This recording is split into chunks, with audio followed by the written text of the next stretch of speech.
Pena-roja ha viscut un cap de setmana molt mogut en la celebració del 22è Franja Rock. Per al divendres ja es notava l'ambient festiu. El grup Arpacontes, des de Queretes, va fer una actuació de contacontes musical i d'humor pensat per a tots els públics. La nit va anar dirigida als membres de l'Associació de Jovens de Pena-roja, encarregats de l'organització, però el plat fort estava previst per a la jornada de dissabte.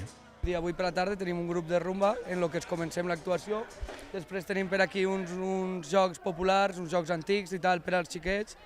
I esta nit continuarem amb el que és el festival en si.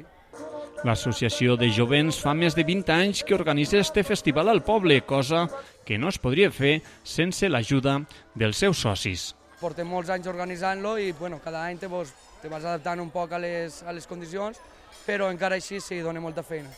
De totes maneres, la veritat que som una associació que té molts de socis i l'afluència de públic quan hi ha que tant muntar escenaris com muntar bars o el que sigui, la veritat que és molt bona i estem molt agraïts. Se necessita de l'ajuda de tot el món i la veritat que l'associació segueix creixent, segueix responent. Vull dir, a dia d'avui, per exemple, hi ha socis des dels de 8 anys que han entrat enguany fins gent que està des de la primera edició.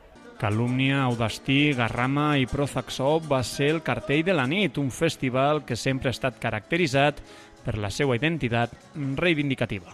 Sempre s'intenta apostar per grups de la zona i grups que tinguin un poc aquest caràcter que ens caracteritza a nosaltres també, que és la defensa de la llengua en català i la defensa de la zona i de les zones despoblades. Està clar que a dia d'avui hi ha músiques més comercials que es mouen un poc més i tal, però nosaltres seguim en el nostre estil i seguirem fent-ho igual.